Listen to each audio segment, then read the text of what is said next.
Hi. Yeah, it's another Cotton episode.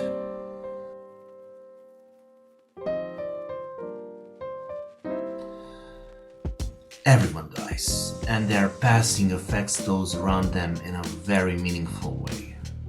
However, you may feel about them, they are no longer here, and your life will need to change to fill that spot with something else.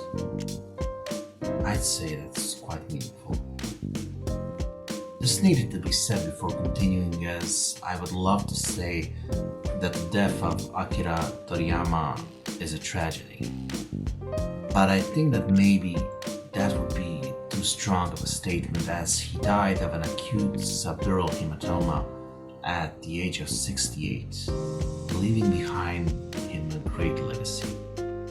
I'd say that was a good life, no matter how tragic losing him seems to some of us as individuals. My girlfriend, mother, or father, for example, didn't know who he was. So when I brought it up, they didn't seem to understand what I was talking about or could feel any grief. But for some of us who grew up on Dragon Ball, his passing most definitely has an impact on our lives. Dragon Ball was, for many of us, that first experience of a power fantasy anime. It fueled our imagination in those pre-teen years. Those times with no care in the world, when everything that mattered centered around friends. We could gather on our street just after dinner and use that time to the best of our abilities. Those times stick in my mind even today as an adult, as one of those special childhood memories. I say in the evening because that was the time that Dragon Ball Z was on TV, in the early evenings. I remember all of us stopping whatever we were doing then and running home to watch it, only to come back to the same spot 30 minutes later and share our experiences. After seeing Goku do what he does, we felt we could do anything, and it was a great feeling to pour our energy into something so pure. Yes, for us, the passing of Akira Toriyama is surely a tragedy.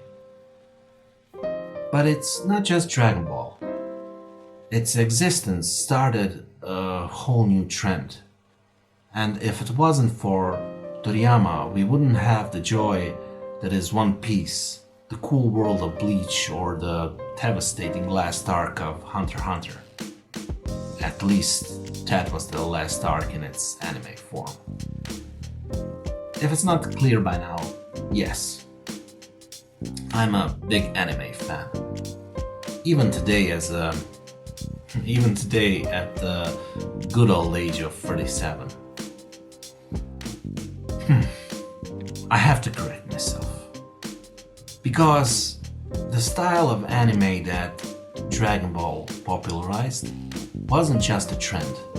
A trend would imply a brief infatuation with something that waned in time. Power fantasy has become its own genre in anime and is still going strong today in its shonen form. Even if you ask me now what I'm currently watching, the answer is mostly shonen. Titles like Jujutsu Kaisen or Demon Slayer. I don't like talking about my thoughts on certain anime because they often change direction depending on the arc. They evolve in time, so I save my feelings until they are finished, until their run is complete. Like the previously mentioned Hunter x Hunter with its Chimera arc, or Jujutsu Kaisen for that matter. It was always a darker anime, but the Shibuya incident arc surprised me. I didn't expect it to get that arc. The atmosphere during that section reminded me a lot of Shin Megami title. Shin Megami Tensei 3 in particular destroyed me when I was a kid. Until then, I had a lot of experience with JRPG, but starting that game and seeing the inevitable end of the world in the first 20 minutes left me shocked to my core. Not to mention the merciless difficulty and the minimal story it presented. It showed me a world of gaming I didn't know existed.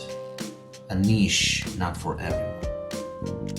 I guess that experience sparked my interest in manga, written by a group of women known as Clump. Titles like Tokyo, Babylon, X, and XXXholic turned me into the horror fan I am today. Hearing that probably won't surprise you to learn that my favorite manga artist today is without question Junji Ito. The way he weaves cosmic horror is beautiful. And yes, I do believe gore can be beautiful if done right. Absolutely. But that's another topic. All of the things only briefly mentioned here are huge topics by themselves and could probably be talked about in separate videos. But the point here is that we started with a manga artist and went full circle to finish on one. Of course we did. Everything is connected, so yes, the death of Akira Toriyama does leave a huge impact on some of us alive today, shaped by the times he walked in. Rest in peace, Toriyama.